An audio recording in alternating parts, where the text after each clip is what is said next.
Hi, I'm Jenny with InTouch, and you're watching InTouch with Teen Mom.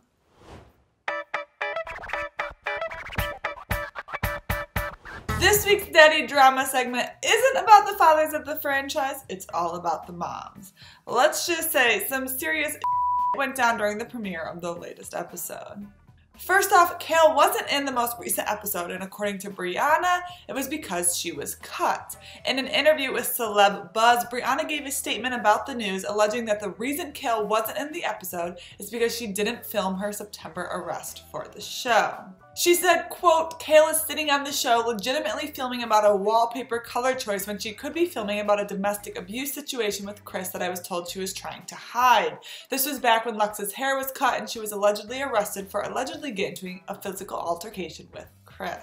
She continued saying, quote, well, I understand Kail and all of us want to be shown overcoming our struggles and that we all take pride in our names, and Kail takes pride in her brand and her podcast. At the end of the day, she shouldn't try to cover up the real her or things that are going on in her real life. It comes off as exceptionally inauthentic and an insult to her other cast members. Briana went on to say that if she is being vulnerable and honest about everything happening in her life, like getting an STD from her ex, why shouldn't Kail be made to show the not so pleasant things that are happening in her life as well? Now, honestly, I have to agree with Briana on this one. The news of Kailyn's arrest is out there, but it's not being discussed or talked about on the show. So far, her main storyline is that she's building her dream house and letting her son create his own bathroom. Talk about a filtered reality. Kail then took to her Instagram to address the drama and claimed that she chose not to show specific storylines because they didn't resonate with who she is. So I chose not to participate in tonight's episode because I didn't feel like the content that was being asked for was genuine or authentic to who I am. And furthermore, I don't feel like I should be making a storyline out of Chris or Javi or Joe if I don't feel like that is truly as much a part of my life as it would be made to seem on this show. Which then caused Briana to take to her Instagram stories and call her out, writing, quote, you didn't choose not to be in an episode, they left you out, stop lying. She even shared an alleged screenshot of a text message that Kailyn's ex Chris Lopez sent her, saying, I don't know what you said, but whatever is going on got her coming at me now. Can you say drama? And it doesn't end there. Briana also went after another cast member, Ashley Jones, claiming that the house she filmed in wasn't her actual house. Basically, in the latest episode, Ashley explains that she was kicked out of her home by her landlord and forced to relocate, all while dealing with her fiance's legal troubles and trying to plan her wedding.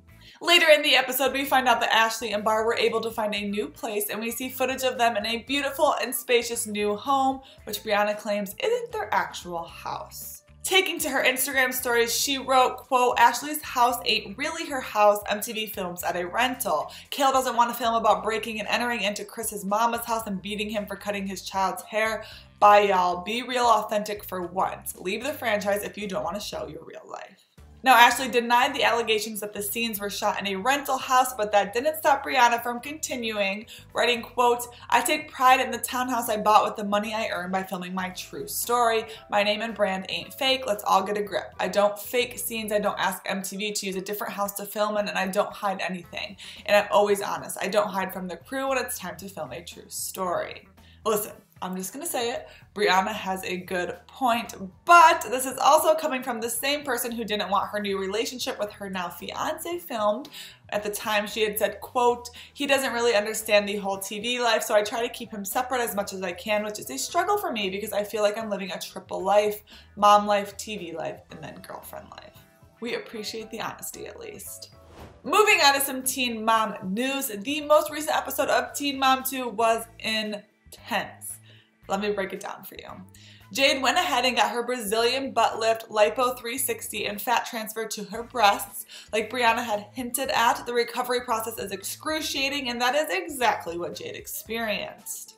But there was also some major drama that went down. Basically, the scripts for her antibiotic and painkillers weren't filled before the procedure. Jade's mom took Jade to her house and left Sean to take care of both Jade and Chloe while she went to fill the scripts. Unfortunately, Jade's mom could only use Wi-Fi to make phone calls, and she was gone for over 2.5 hours, claiming that none of the pharmacies could fill the Percocet prescription.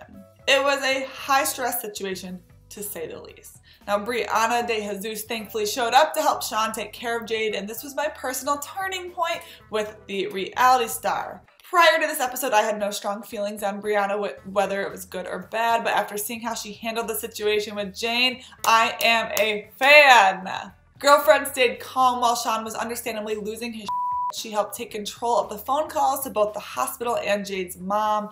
I'm just going to say she's a friend you want in your corner. After the episode aired, fans took to Twitter to slam Jade's mom for not getting the script filled sooner and for handling it so poorly, but both Jade and Briana came to her defense.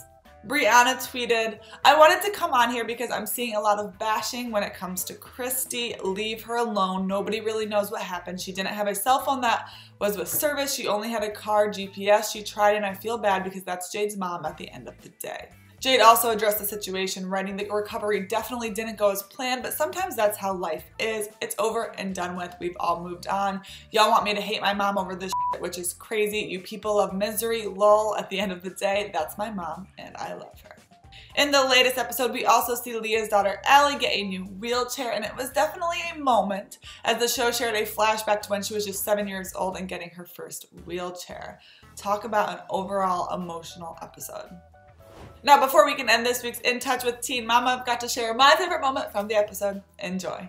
I'm always gonna worry. I trust you up here. You need to be down here. Thanks for watching, and don't forget to subscribe to our YouTube channel for the latest on your favorite Teen Mom stars. See you next week.